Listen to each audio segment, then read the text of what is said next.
వచ్చింది.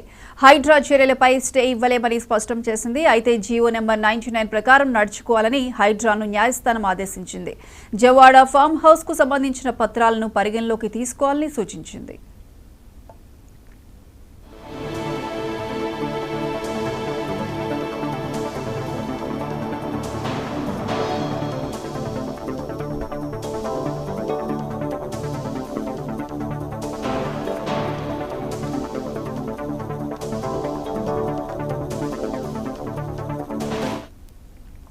జవాడ farm house ను కూల్చివేయకుండా stay ఇవ్వాలంటూ దాఖలైన పిటిషన్ను హైకోర్టు తోసిపుచ్చింది.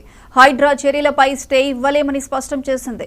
అయితే జీవో నెంబర్ 99 ప్రకారం నడుచుకోవాలని హైడ్రాను న్యాయస్థానం ఆదేశించింది.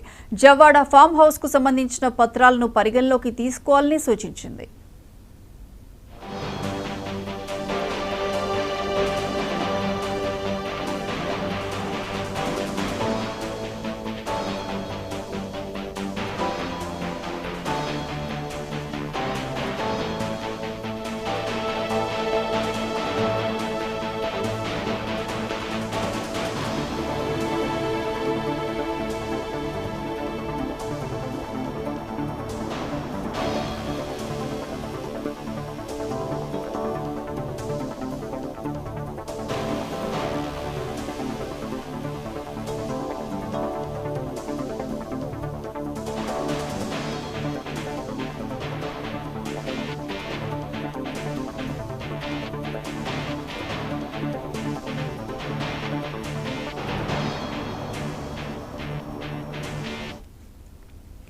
జవాడ ఫామ్ హౌస్ ను కూల్చివేయకుండా స్టే ఇవ్వాలంటూ దాఖలైన పిటిషన్ను హైకోర్టు తోసిపుచ్చింది.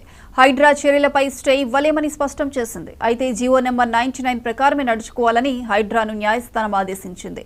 ఇక జవాడ ఫామ్ హౌస్ కు సంబంధించిన పత్రాలను పరిగణలోకి తీసుకోవాలని సూచించింది.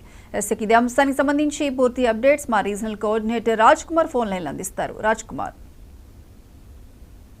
ప్రియాంక, జన్వాడ ఫామ్ హౌస్ సంబంధించి కూల్చివేయకుండా స్టే ఇవ్వాలంటూ కూడా దాఖలైనటువంటి పిటిషన్ ప్రదీప్ రెడ్డి అనే వ్యక్తి కూడా హైకోర్టులో పిటిషన్ దాఖలు చేయడం జరిగింది. ఈ పిటిషన్ పై కూడా హైకోర్టు కూడా తోసిపుచ్చడం జరిగింది. అంటే హైడ్రా చర్యలు స్టే ఇవ్వలేమని కూడా పూర్తిగా స్పష్టం చేసింది. అదేవిధంగా జియో నెంబర్ 99 ప్రకారం నడుచుకోవాలని కూడా హైడ్రా న్యాయస్థానాన్ని ఆదేశించడం జరిగింది. దీనికి సంబంధించి ఇప్పటికే అంటే అక్కడ ఏదైతే నగర శివారు ప్రాంతంలో ఉన్నటువంటి 99 జియోను ఎవరెవరు ఉల్లంఘించారు, అసలు 111 జియోకు అక్రమ కట్టడాలు ఎవరెవరు అనే దానిపై కూడా అన్ని సంబంధించినటువంటి అధికారులు తీసుకుంటున్న నేపథ్యంలో స్టే ఈ యొక్క ఫామ్ హౌస్ ను జన్వాడ ఫామ్ హౌస్ కూల్చవద్దు అంటూ కూడా పిటిషన్ దాఖలైన నేపథ్యంలో స్టే మాత్రం ఇవ్వలేమని కూడా హైకోర్టులో హైకోర్టు నేడు చెప్పడం జరిగింది. అంటే ఇవన్నిటికి సంబంధించినటువంటి జన్వాడ ఫామ్ సంబంధించినటువంటి పత్రాలను పూర్తిగా పరిగణలోకి తీసుకోవాలని కూడా కోర్టు సూచించడం జరిగింది. దీనిపై అంటే FTA లో పూర్తి స్థాయి నోటిఫికేషన్ వచ్చే వరకు కూడా పిటిషన్ పెండింగ్ లో పెడతామన్న హైకోర్టు దీనికి సంబంధించి తదుపరి విచారణ కూడా వాయిదా వేయడం జరిగింది. కానీ స్టే మాత్రం ఇవ్వలేదు. ఎందుకంటే ఒకవేళ అది జన్వాడ ఫామ్ హౌస్ సంబంధించినటువంటి ఆ పత్రాలు కనుక సరైనవి రావు, అక్రమ నిర్మాణమే అని తేలితే మాత్రం కూల్చడానికి హైడ్రా పూర్తిగా కూడా చేస్తా ఉంది. దానికి సంబంధించి చుట్టుపక్కల ఉన్నటువంటి అక్రమ కట్టడాలను కూడా కూల్చివేసే అవకాశం ఉంది. Right Raj Kumar, thank you.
Parvathipuram మన్య